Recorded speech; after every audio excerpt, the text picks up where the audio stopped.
काफ़ी दिनों से मैं सोच रहा था कि आप लोगों के लिए एक पर्सनल ब्लॉग बनाया जाए जिसे मैं आप लोगों के साथ जो है एक हार्ट टू हार्ट कम्युनिकेशन कर सकूं। माइंड टू माइंड हमारा जो कम्युनिकेशन है वो मेरे जो सब्सक्राइबर्स है, जो मेरे व्यूवर्स हैं, उनके साथ हो सके।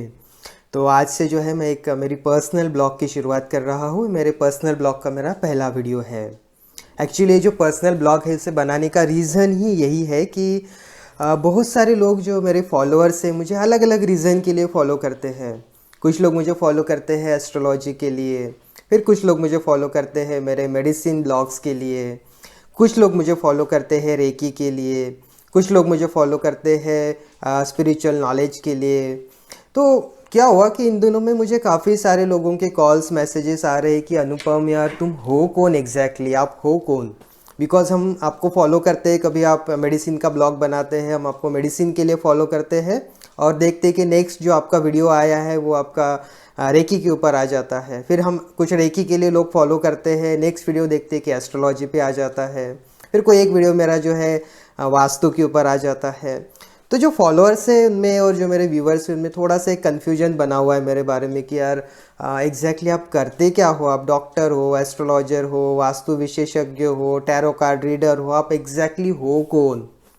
मेरे जो कलीग्स हैं, मेरे जो कॉलेज फ्रेंड्स हैं, उन्होंने भी मुझे कॉल कर करके मैसेज कर करके इन दिनों में बहुत परेशान कर दिया है कि यार ये तू क्या कर रहा है कि तू डॉक्टर बना हुआ है। कहीं पे देखते कि तूने डॉक्टर के कपड़े पहने हुए हैं, सोफिस्टिकेटेड शर्ट पैंट पहनी हुई है, कभी हम देखते हैं कि तूने कुर्ता पहना हुआ है, कभी हम देखते तूने टी शर्ट पहनी हुई है।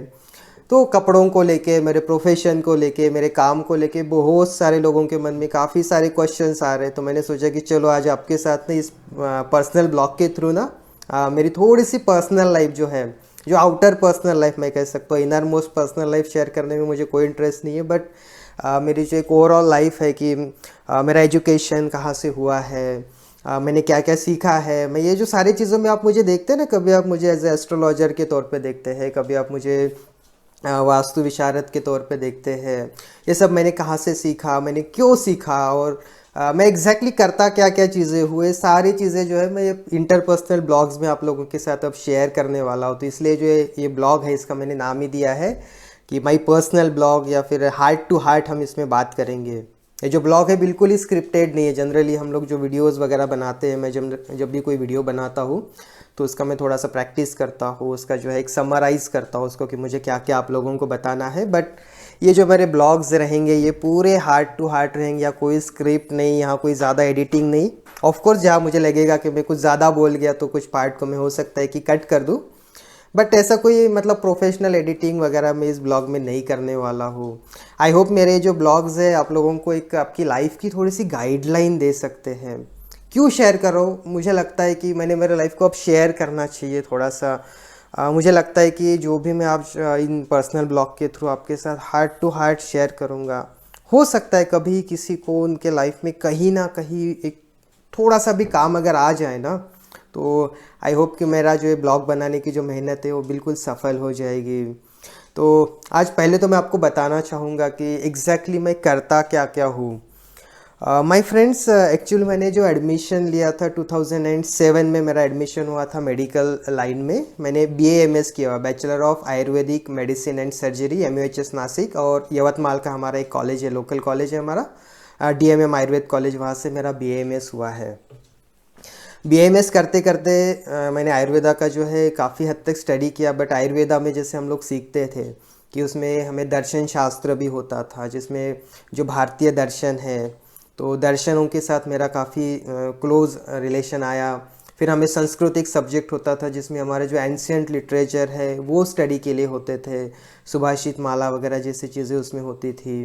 फिर हमारे जो आयुर्वेद के जो एंशियंट ग्रंथ है, जो पुराने ग्रंथ है, वो हम लोग पढ़ते थे। तो काफ़ी सारा जो एक स्पिरिचुअल नॉलेज जो है वहाँ से मुझे गेन हुआ। तो जैसे जैसे मैं वो नॉलेज को गेन करता गया वैसा वैसा मेरा उन चीज़ों में इंटरेस्ट बढ़ता गया। पहले मेरा खास उसमें इंटरेस्ट नहीं था।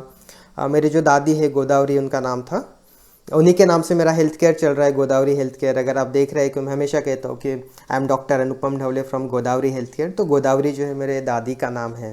दादी ने मुझे जो है इनिशियल स्पिरिचुअल नॉलेज जो था मेरे दादी से मैंने गेन किया था। जो बच्चा था उनके साथ भागवत कथा में वगैरह जाता था, कभी उनके बारे में ज़रूर आपके साथ शेयर करूँगा। बट एट प्रेजेंट मोमेंट ये शेयर कर रहा हूँ कि जैसे मैंने आयुर्वेदा की स्टडी की तो उसमें मेरा जो इंटरेस्ट है स्पिरिचुअल चीज़ों में बढ़ता गया। पेशेंट से मिलना, उनसे बातें करना, उनके एक्सपीरियंस जानना। अब जैसे हमारा जो एरिया है थोड़े वहाँ देहाती पेशेंट आते हैं, तो काफ़ी सारे पेशेंट्स ऐसे भी मिलते गए कि जो स्पिरिचुअल चीज़ों में काफ़ी ज़्यादा इंटरेक्ट करते थे। जैसे इधर बोला जाता है कि जैसे कोई पेशेंट बीमार हो जाता है तो उसमें कुछ लोग मंत्र का सहारा लेते हैं, कुछ लोग उसमें एस्ट्रोलॉजी का सहारा लेने वाले भी पेशेंट आते थे। बिकॉज आयुर्वेद में जब पेशेंट आता है ना हमारे, तो वो बहुत सारी जगह पे घूम के आता है, बहुत ज़्यादा वो टॉर्चर होके आता है हमारे पास। उसको पता होता है कि यार उसको जो डिसीज़ हुआ है ना वो एक चीज़ से ठीक नहीं होने वाला है। पहले एलोपैथी खा लेता है, फिर कोई स्पेशलिस्ट को जाके मिलता है, फिर जितने चाहे वो मतलब जितनी दुनिया भर के जो रेमेडीज़ है ना उसको आजमा लेता है, और देन आफ्टर हमारे आयुर्वेद में आता है।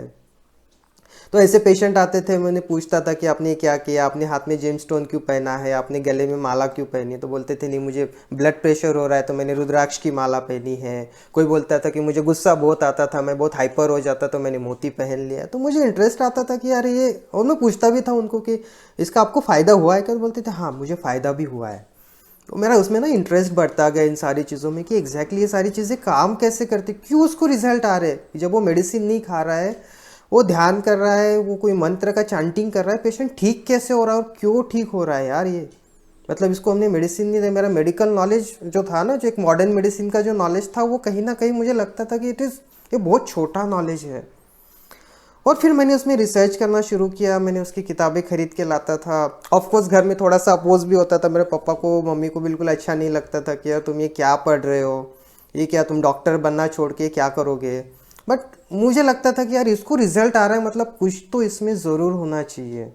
और मैं क्या करता था, फिर वैसे बुक्स वगैरह लाता था। मेरे रूम में, अगर आप तब की फ़ोटोज़ मेरे पास नहीं है, अगर मैं आपके साथ शेयर करूँ तो एक तरफ मेरे पूरे मेडिकल की किताबें भरी रहती थी, और एक रैक में मेरी पूरी एस्ट्रोलॉजी, टैरो कार्ड, फिर ये जेमोलॉजी, जेम स्टोन्स, फिर रुद्राक्ष वगैरह, फिर मंत्र चिकित्सा जैसे हो गए। और काफ़ी सारे स्पिरिचुअल ऑर्गेनाइजेशन के भी मैं टच में आया, जैसे कि आर्ट ऑफ लिविंग था, प्रजापिता ब्रह्म कुमारीज था, रामदेव बाबा की भी कुछ फॉलोअर्स से मैं जुड़ा था। फिर ओशो धारा से भी मैं काफ़ी दिनों तक जुड़ा रहा हूँ। सनातन संस्था के भी मैंने कुछ चीज़ों को पढ़ा है। मतलब जो जो मुझे लगा कि भाई इसके नॉलेज, इसका जो नॉलेज है मैंने लेने के लिए करना चाहिए, वो सारी चीज़ें मैंने कर डाली। जब मेरे फ्रेंड्स थे जो होटल्स जाते थे, लड़कियों के साथ घूमते थे, पिक्चर्स जाते थे, घूमने फिरने जाते थे, वो टाइम पे था कि मैं मेरे घर में बैठा इनके आंसर्स ढूंढ रहा होता था। और इसके आंसर ढूंढते ढूंढते बहुत सारी चीज़ें पता चली, काफ़ी सारा नॉलेज गेन हुआ। बट एक टाइम ऐसा भी आया कि मैं खुद को आइडेंटिफाई करना ही भूल गया था। जैसे जैसे मेरे इंटर्नशिप्स ख़त्म हुए, मैंने अपनी खुद की प्रैक्टिस शुरू की, कुछ समय के लिए मैंने कहीं जॉब्स वगैरह भी किए, फिर कभी उसके बारे में शेयर करेंगे। बट होते होते ऐसा हुआ कि मैं खुद को आइडेंटिफाई करना ही भूल गया था कि मैं एग्जैक्टली हूँ कौन। एस्ट्रोलॉजर हूँ, मुझे पालमिस्ट्री का भी नॉलेज है, मतलब हर चीज़ का जो जो मुझे लगा मैंने नॉलेज ले लिया। पालमिस्ट्री का नॉलेज ले लिया था, टैरो कार्ड का ले लिया था, रेकी चिकित्सा मैंने सीख लिया था, एनर्जी हीलिंग सीख लिया था। देन आफ्टर मैंने एमडी कर लिया अल्टरनेटिव मेडिसिन में, जोधपुर की एक यूनिवर्सिटी है वहाँ से। तो जो जोधपुर का जो एक्यूप्रेशर संस्थान है वहाँ से मैंने एमडी अल्टरनेटिव मेडिसिन कर लिया। फिर एक योगाभ्यासी मंडल है हमारे नागपुर का, वहाँ से मैंने योगा का डिप्लोमा कर लिया, है ना। हर चीज़ जो मुझे लगी मैंने सीख ली। एमडी अल्टरनेटिव मेडिसिन में हमें आता था एक्यूप्रेशर आता था, मैग्नेट थेरेपी आता था, कलर थेरेपी आता था, क्रिस्टल हीलिंग आता था, उसमें बैच फ्लावर्स भी आते थे, फिर बाराक्षार करके होम्योपैथी में आता था, वो भी उसमें रहता था। हर वो चीज़ जो मुझे लगी मैंने गेन करनी चाहिए, मुझे जो जो लगा कि मैंने नॉलेज गेन करना चाहिए, मैंने काफ़ी ज़्यादा टाइम मेरे नॉलेज गेन के लिए दिया। मतलब जितना मैं अर्न करता था अराउंड उतना का उतना पैसा मैं नॉलेज गेन में खर्च कर देता था। मतलब जितना मेरा अर्निंग होता था आफ्टर इंटर्नशिप, थोड़ा सा जॉब करके, कहीं मार्केटिंग वगैरह करके, फिर मैं थोड़े थोड़े मेरे जो है हीलिंग वगैरह लोगों को दे के, थोड़ा एस्ट्रोलॉजी की रीडिंग करके, मतलब जो जो पैसा मेरे पास आता था उसे या तो मैं बुक्स में खर्च कर देता था, कोर्सेज में खर्च कर देता था, या फिर कई सेमिनार्स वगैरह अटेंड करने के लिए घूमने जाता था, वहाँ खर्च कर देता था। फिर जैसे बहुत सारा स्पिरिचुअल मटेरियल मैंने इकट्ठा कर लिया, कभी आपको फिर जो हमारे पर्सनल ब्लॉग है इसमें आपको दिखाऊंगा। तो ये सारी चीज़ें जो है मैंने गेन कर ली थी, फिर धीरे धीरे प्रैक्टिस में आया। बट जब प्रैक्टिस में आप इतना सारा नॉलेज लेके आते हो तो आपको पता नहीं होता कि मैं प्रैक्टिस कहाँ करूँ और मैं करूँ क्या एग्जैक्टली। उसके बाद मैंने जो है कुछ दो पार्ट में अपने प्रैक्टिस को डिवाइड कर दिया था कि एक ऑफलाइन प्रैक्टिस में उसे बोलता था कि यवतमाल में मेरा एक क्लिनिक था खुद का, फिर वहाँ मैं अपनी खुद की प्रैक्टिस करता था आयुर्वेदा की, और वहाँ भी फिर मेरे रेकी वगैरह के भी पेशेंट, एक ही क्लिनिक में उन्होंने सब कुछ कर दिया था, वही एस्ट्रोलॉजी के भी आते थे, वहाँ रेकी के भी आते थे, और पेशेंट भी कंफ्यूज हो जाते थे कि यार इसके पास जाओ किसके लिए, दवाई के लिए जाओ, रेकी हीलिंग के लिए जाओ, एक्यूप्रेशर के लिए जाओ, मैग्नेट थेरेपी के लिए जाओ, या एस्ट्रोलॉजिकल रेमेडीज़ के लिए चले जाए, क्या मंत्र चिकित्सा के लिए जाए। बिकॉज मैंने एक सेंटर बना के उस पर एक बोर्ड लगा दिया कि यह सब चिकित्सा के जो नाम है मैंने लिख दिए थे। पेशेंट कंफ्यूज हो जाते थे, पेशेंट मेरे पास आता था, मैं खुद कंफ्यूज हो जाता था, इसको मैं ट्रीटमेंट दूँ तो दूँ क्या, बिकॉज उसका डिसीज़ वो बता देता था, इसको मैं जेम्स स्टोन पहना दूँ, इसको मैं रेकी चिकित्सा दूँ, उसमें सब गड़बड़ घोटाला हो जाता था। लगभग इस तरह की मेरे जो प्रैक्टिस है कुछ साल तक चली। फिर धीरे धीरे जो है मैंने इसको स्पेशलाइजेशन लेना शुरू कर दिया कि एग्जैक्टली मेरे पेशेंट को चाहिए क्या है। बिकॉज यहाँ सबसे बड़ा जो प्रॉब्लम होता है वो आइडेंटिफिकेशन होता है कि हमें हमारे पेशेंट को देना क्या है। हमारे पास है बहुत सारा, हमारे पास पूरा बोरा भर के हमारे पास थेरेपीज़ है, लेकिन उसमें से उसे क्या चाहिए, उसे किसकी मोस्टली ज़रूरत है, ये ज़रूरी होता है। इसको ढूंढते ढूंढते थोड़ा समय चला गया। मीनवाइल मैंने वास्तु का भी सीखना शुरू किया, फिर थोड़े उतार चढ़ाव आए, कुछ अप एंड डाउन वाले फेजेस आए, फिर कभी आपके साथ इन सब के बारे में इस ब्लॉग में ज़रूर शेयर करूँगा। ये होते होते होते होते आज जो है मैं 2-3 जगह पे एक प्रैक्टिस करता हूँ। जैसे कि मेरा जो खुद का क्लिनिक है वहाँ मैं आयुर्वेदा की प्रैक्टिस करता हूँ, जहाँ मैं प्योर आयुर्वेदा में काम करता हूँ, जिसमें कुछ जानलेवा डिसीज़ेस है जैसे कैंसर है, स्लो किलिंग डिसीज़ है जैसे डायबिटीज़ है, ऑर्गन फेलियर्स है। इसमें मैं शुद्ध आयुर्वेद की चिकित्सा करता हूँ, प्योर आयुर्वेदा को मैं यूज़ करता हूँ ऐसे पेशेंट्स में, प्लस उन्हें सपोर्ट के तौर पे मैं बाकी चीज़ों को यूज़ करता हूँ। तो जो एक मेडिसिन है उसे मैं मेन ट्रीटमेंट के तौर पे यूज़ करता हूँ। फिर जो एक मेडिसिन को जो सपोर्ट करने वाली चीज़ें हैं, फिर इसमें हम रेकी को यूज़ करते हैं।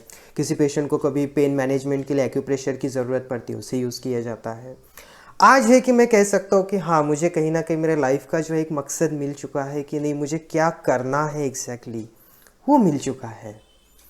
तो इसीलिए मैं जो ब्लॉग्स बनाता हूँ या जो मैं वीडियोस आप मेरे देखते हैं, तो उसमें आप देखते हैं कि मैं हर तरह का नॉलेज आपके साथ शेयर करता रहता हूँ।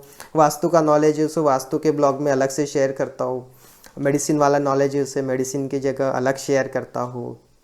तो हो सकता है मुझे अलग अलग जगह पे देख रहे हैं, बट उसका मकसद एक ही है कि मैं वो सब कुछ करता हूँ जो आप मुझे अब एक सवाल ये भी लोग पूछते हैं कि आपको हम लोग अलग अलग गेटअप में देखते हैं, अलग अलग कपड़ों में हम लोग आपको देखते हैं।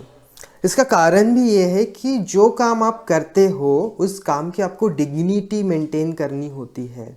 हर काम का एक अपना सीरियसनेस होता है, उसकी एक अपनी वैल्यू होती है।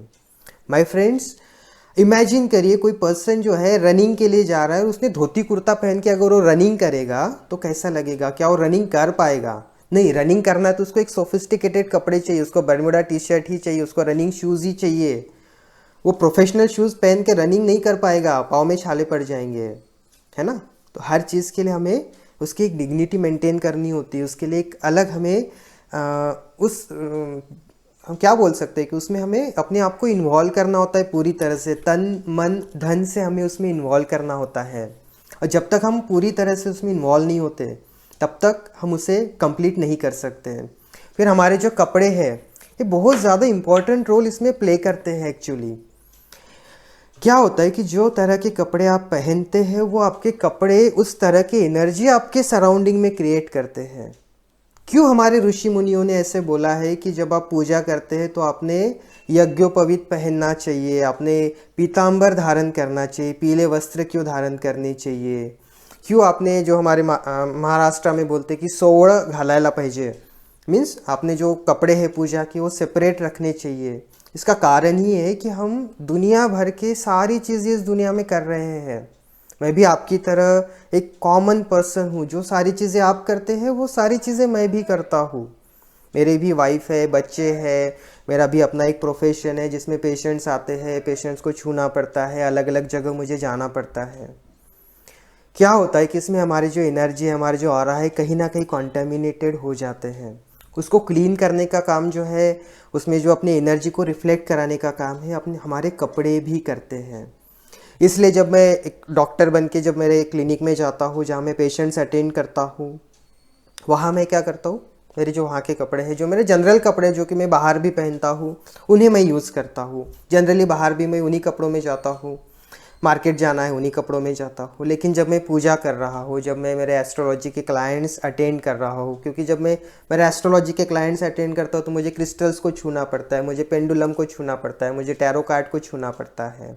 पूजा के समय हम भगवान को छूते हैं, मंत्र की प्रार्थना करते हैं। सारी चीज़ें जब हम करते हैं तो हमारा जो ऑरा है उसके लिए तैयार होना चाहिए। तो फॉर दैट पर्पज़ ओनली कि मेरे पास जब कोई एस्ट्रोलॉजी के क्लाइंट्स आते हैं, जब मैं एस्ट्रोलॉजी में काम कर रहा होता हूँ, जब मैं पूजा पाठ कर रहा होता हूँ, जब मैं टैरो कार्ड्स को छूता हूँ, तो मैं मेरे जो कपड़े उसके लिए मैंने सेपरेट रखे हुए हैं। कभी मैं आपको मेरे कपड़े भी दिखाऊंगा इन पर्सनल ब्लॉग में। मैं आपको मेरे जो क्रिस्टल्स है, मेरे पास जो हीलिंग का मटेरियल है, सारी चीज़ें शेयर करूँगा।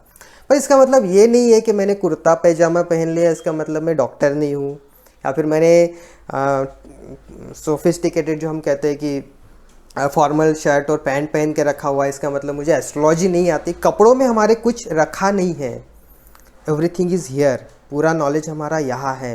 बट जब हम वो काम कर रहे हैं, उसका जो पावित्र है, उसका जो प्योरिटी है, उसकी जो डिग्निटी है, वो हमने मेंटेन करनी चाहिए। जो कपड़े पहन के मैं मेरे पेशेंट्स को छूता हूँ, जो कपड़े पहन के मैं किसी को छूता हूँ, या जो कपड़े पहन के मैं किसी निगेटिव जगह पे जाता हूँ, या जो कपड़े पहन के मेरे जो संसारिक काम है वो मैं करता हूँ, वही कपड़े पहन के अगर मैं मेरा एस्ट्रोलॉजी का काम करूँ, वही कपड़े पहन के अगर मैं मेरे टैरो कार्ड्स को छूँ, तो उसका जो पावित्र है, उसका जो प्योरिटी है, उसका जो डिग्निटी है, वो मेंटेन नहीं रह पाएगा। कहीं ना कहीं वो चीज़ों की भी अपनी एक एनर्जी है, उसको छूने से पहले आपको अपने आप को प्यूरीफाई करना होता है। तो वो प्यूरिफिकेशन का पार्ट कपड़े हैं, कुछ मंत्र होते हैं, कुछ उसके प्रोसेसेस होते हैं कि जिससे आप खुद को प्यूरिफाई करते हो। तो it's a part of purification, it's a part of dignity, it's a part of हम कह सकते हैं कि जो काम हम लोग कर रहे हैं उसका एक पार्ट होता है। तो बुरा नहीं मानिएगा कि अगर आप मुझे कभी एस्ट्रोलॉजिकल गेटअप में देखते हैं, कभी आप मुझे कुर्ता पैजामे में देखोगे। अब ये जो मेरे पर्सनल ब्लॉग में, इसमें आप मुझे हर तरह के कपड़ों में, हर तरह के कॉस्ट्यूम्स में भी आप देखोगे। जनरली हम लोग किसी को उसके कपड़ों से जज करते हैं, लेकिन कपड़ों से हमने जज नहीं करना चाहिए। यही मैं आपको आज यहाँ बताना चाहता हूँ कि आप मुझे डॉक्टर के कपड़ों में देखते, कभी एप्रन पहन के देखोगे, क्योंकि मैं क्लिनिक जाता हूँ तो वहाँ प्रोटेक्शन के लिए मुझे एप्रन पहनना पड़ता है, कुछ प्रोटेक्टिव गियर्स यूज़ करना होता है, तो आप मुझे एप्रन पहन के देख सकोगे। घर में होता हूँ, मार्केट में जा रहा हूँ, कहीं घूमने फिरने जा रहा हूँ, तो वहाँ के कपड़े पहन लिए। अभी मैं जस्ट एक्सरसाइज करके आया हूँ, तो मेरे जो एक्सरसाइज के कपड़े हैं वो मैंने पहने हुए हैं। पर्सनल ब्लॉग में आप मुझे हर तरह के गेटअप में देखोगे, हर तरह के कपड़ों में देखोगे। बट इस पर्सनल ब्लॉग का मेरा मकसद यही है कि मेरी रियल आइडेंटिटी आप लोगों के साथ शेयर करना, कि मैं हूँ कौन, ताकि आप मुझे पहचान सको। My friends, life is too short, बहुत छोटी होती है। मैं ये कहता हूँ कि हर वो चीज़ करो जो आपको अच्छी लगती है। मुझे पहले से शौक़ था इस चीज़ का कि मैं वो हर चीज़ करूँ जो मुझे अच्छी लगती है, जो मुझे लगता है कि मैंने करनी चाहिए, मैंने कर लेना चाहिए बस। मैंने एक संदीप माहेश्वरी का स्पीच सुना था, बहुत साल पहले सुना था, जिसने मुझे बहुत ज़्यादा इंस्पायर किया था। उसका लास्ट जो पार्ट था, आई थिंक सेकंड लाइफ से कुछ तो भी ऐसा था, सेकंड लाइफ चेंजिंग सेमिनार करके एक स्पीच था उनका। उतना ही मैंने उनका सीरियसली सुना था एक, बट उसने मुझे बहुत ज़्यादा इंस्पायर किया, जिसमें वो कहते हैं कि जब मेरे लाइफ का लास्ट मोमेंट आएगा, आखिरी पल जब मेरे लाइफ का आएगा ना, तो मेरे पास वाले जो लोग रहेंगे वो रो रहे होंगे और मैं हंस रहा हूँगा। क्यों? मैं कह रहा हूँगा कि ये थी मेरी ज़िंदगी, ये मैं जिया, ये सब मैंने किया जो मुझे चाहिए था, उस समय मैं खुश रहूँगा। और मुझे वो बात में बहुत ज़्यादा छू गई, और तब से मैंने ठान लिया था कि बस मैं वो सब चीज़ें करनी है जो बस करनी है, बस मुझे जो अच्छी लगती है वो हर चीज़ करूँगा। मैं ब्लॉगिंग करूँगा, मैं वीडियोस बनाऊँगा, मैं रेकी करूँगा, मुझे एस्ट्रोलॉजी अच्छी लगती है, मैं एस्ट्रोलॉजी करूँगा। हर वो चीज़ जो मेरे लाइफ में कुछ बदलाव ला सकती है, हर वो चीज़ जो मेरे क्लाइंट्स के, मेरे पेशेंट्स के लाइफ में बदलाव ला सकती है, जो मेरे द्वारा इस सोसाइटी में मेरे सराउंडिंग को चेंज कर सकती है, वो हर चीज़ मैं करूँगा। और दैट्स वाई आप मुझे अलग अलग फॉर्म में देख रहे हैं।